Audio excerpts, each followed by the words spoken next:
Hey everyone, so today I am going to be unboxing the Keychron K1, which is a truly wireless mechanical keyboard for Mac and PC.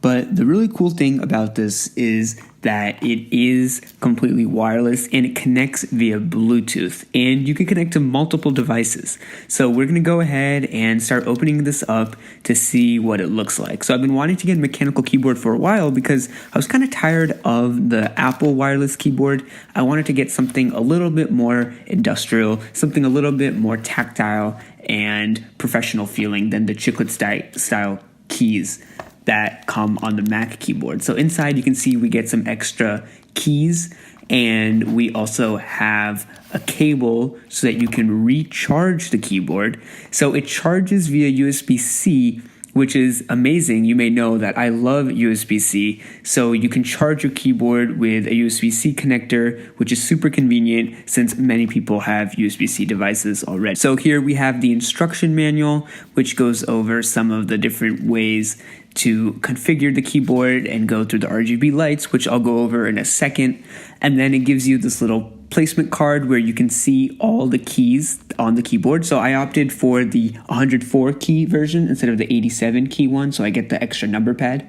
And then here is a little tool so you can pull out your keys and switch them out. So it's a mechanical keyboard, so if you need to switch out your keys, you can pull them off with this. But I've also found it's very simple to just pull it off with your hands. You don't need that tool. And then they give you a few alternate replaceable keys as well.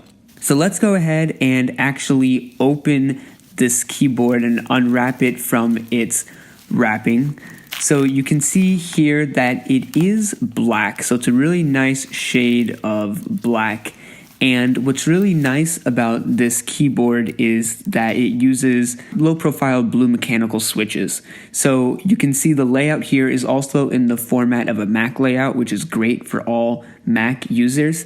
And then here you can see the blue mechanical switches, and these aren't regular ones, these are low-profile mechanical switches. So it kind of feels like some of those mechanical keyboards we have seen that are kind of hybrid keyboards. They're not exactly fully mechanical, and that's the same with this one. It's a low profile mechanical switch, so it's not a full blue mechanical switch that you might see other professional gamers use. So here, if we can compare it to the Apple wireless keyboard, so this is the Magic Keyboard, the first one, and here is the mechanical keyboard of the Keychron.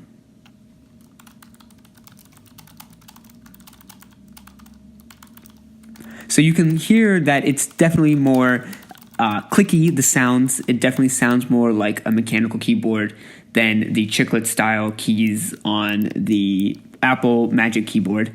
And on the back, you just saw the USB-C port and then the option to use Bluetooth, or you can just plug it in and use the cable.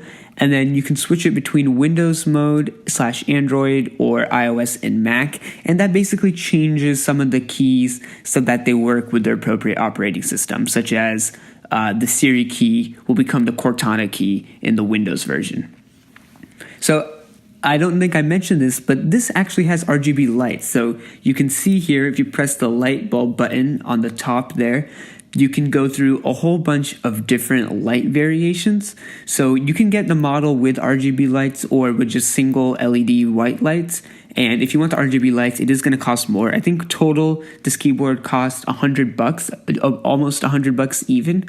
It was a little bit less than 100, but if you opt for the single white LED keyboard with the 87 keys, it'll only cost about $80.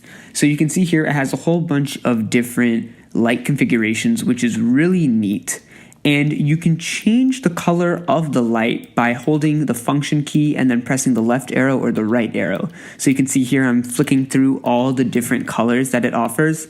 So even when you change the color pattern of the keyboard, you can change the color of that pattern. So here we can see I have this little flashy pattern, and then I can change the color of the pattern by holding the function key and then switching by using the left and right arrows. So that's a really neat function to have, and it really brings a really nice pop of color to the keyboard. So that's been really cool.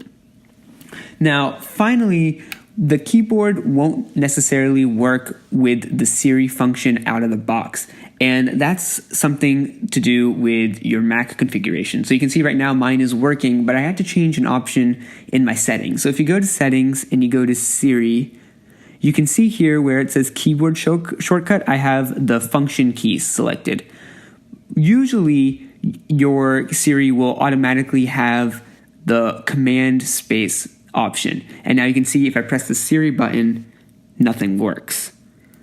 So you want to make sure that you switch it from the command space to press function. And then when you do that, then the dedicated Siri button works on the computer. So that works really well.